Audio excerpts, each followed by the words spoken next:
Yaradan bilsanglar bo'ladi, вообще настроение yo'q. Juda ham ko'p uxladim, lekin shunda ham uyqusirabman, yuzlarim ishib ketgan. Kechasi sochimni mana shunaqa o'rib yotgandim, ertalab turganimda mana shunaqa jingalamo bo'lsin. Ko'chada hamma so'rashyapti, juda ham qalin, juda ham chiroyli, o'zingiz sochingizni deb.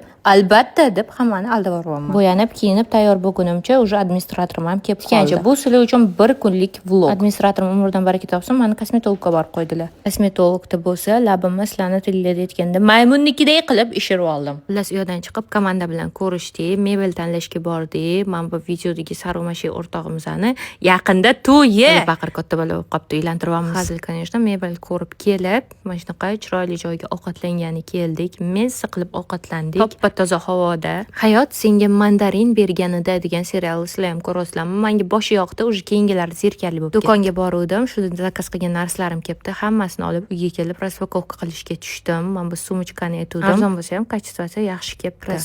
Prasovka, xullas, men bunaqa poshna aytdim, ya'ni baklashkali. Yo'limdan mabodo negativchilarim chiqib qolsa, dang qilib solaman peshonasiga shu. Keyin kankillab qolishadi, boshqa menga keyin negativ yozish olmay qoladi. Yaxshi podpischikalarim uchun bu yerda men moda ko'rsatdim. Shuncha pul ishlatib, endi pul ishlash kerak edi. Binoga kirib, ayt qildim, qarab sizlar ketding, уже pul menda tayyor. Pul ishlab bo'lgandan keyin ertalabki buzuv basharadan asram qolgani yo'q, xursandman. Qolgan raspakovkalarimni qildim, keyin mana shu kremni ishlatib oldim. Qolgan dog'larga yaxshi ekan. Xo'sh, rezultat ko'rsam, обязательно sizlarga aytaman. Пока.